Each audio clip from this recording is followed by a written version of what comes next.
আসসালামু আলাইকুম। আজকে আমি দেখাবো পাউরুটি দিয়ে খুব সহজ উপায় কিভাবে একটা ডেজার্ট বানানো যায়। চলুন তাহলে দেখা যাক কি কি লাগবে তৈরিতে। প্রথমে একটা ফার্ম ফ্রেশের দুধ নিয়ে নেবেন, আপনারা যে কোনো দুধ নিলেই হবে।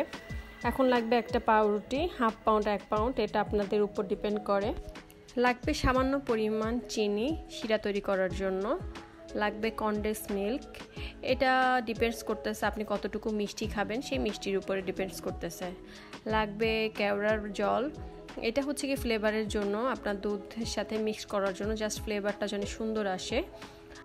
আমরা নিয়ে নিয়েছি কিছু পরিমাণ কাজু বাদাম, এরপর নিয়ে নিয়েছি ঘি সামান্য পরিমাণ লাগবে, আর লাগবে কাস্টার্ড পাউডার। চলুন এখন শুরু করা যাক।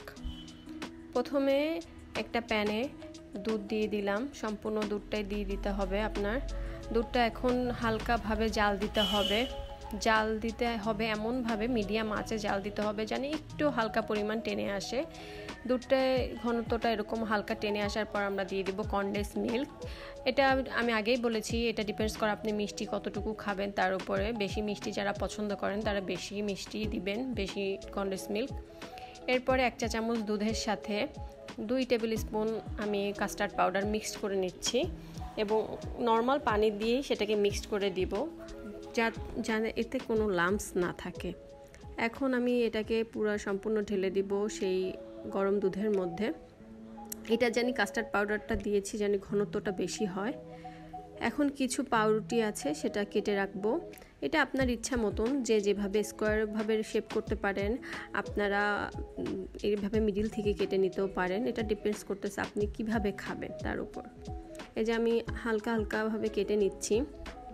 এই যে এইভাবে স্কোয়ার শেপেও আপনারা রাখতে পারেন। এই যে দুধের ঘনত্বটা যখন এরকম চলে আসবে তখন এই যে এক মুখ হচ্ছে গিয়ে আপনারা কেওড়ার পানিটা দিয়ে দিবেন। এই যে আমারটা প্রায় হয়ে আসছে, টেনেও আসছে, ঘনত্বটা দেখে বুঝতে পারতেছেন।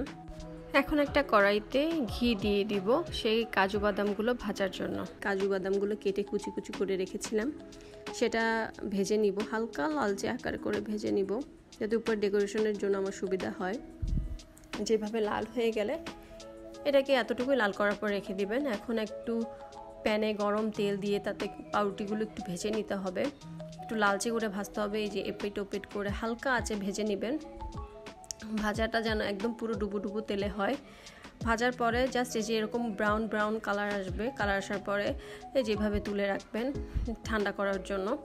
এই যে ঠিক এরকম কালারটাই আসবে, এর থেকে হালকাও করতে পারেন। এখন 2 কাপ পানি নিলাম আমি আবার বয়েল করার জন্য। 2 কাপ পানিতে 2 টেবিল চামচ আমি সুগার অ্যাড করে দিলাম শিরার জন্য। এখন এই যে সে ভেজে রাখা ব্রেডগুলা আমি দিয়ে দিব শিরার মধ্যে। এই যে শিরাটাও আমার প্রায় হয়ে আসছে, এই যে বলক উঠে আসছে। এভাবে বলক যখন উঠে আসবে তখনই বুঝতে হবে শিরাটা প্রায় হয়ে আসছে। শিরাটা বেশি একটা করার দরকার নাই। এই যে গরম শিরার মধ্যে আমি ভাজা ব্রেডগুলা দিয়ে দিব জানি এগুলা সোক করে। এই যে যখন শিরাটা ব্রেডটাকে সোক করবে তখন হালকা নরম হয়ে যাবে, তখন এভাবে উঠিয়ে রাখতে হবে একটা পাত্রে। উঠানোর পর হালকা অল্প কিছু শিরা, সামান্য পরিমাণ শিরাটা আপনি দিয়ে দিবেন সুইট মিষ্টির জন্য। এখন সেই আমার দুধ আর কাস্টার্ডের যে ইয়াটা আমি তৈরি করে রেখেছিলাম সেটা আমি দিয়ে দিব, সেই মিক্সচারটা এখন দিয়ে দেওয়ার পরে তারপরে এর উপরে আমি ডেকোরেশন করব সেই আমার ফ্রাই করে রাখা কিছু বাদামগুলো দিয়ে এখন আমি পরিবেশন করব। এই যে হয়ে গেল আমার এখন সুন্দর ডেজার্ট। যদি ভালো লাগে অবশ্যই ট্রাই করবেন। আল্লাহ হাফেজ।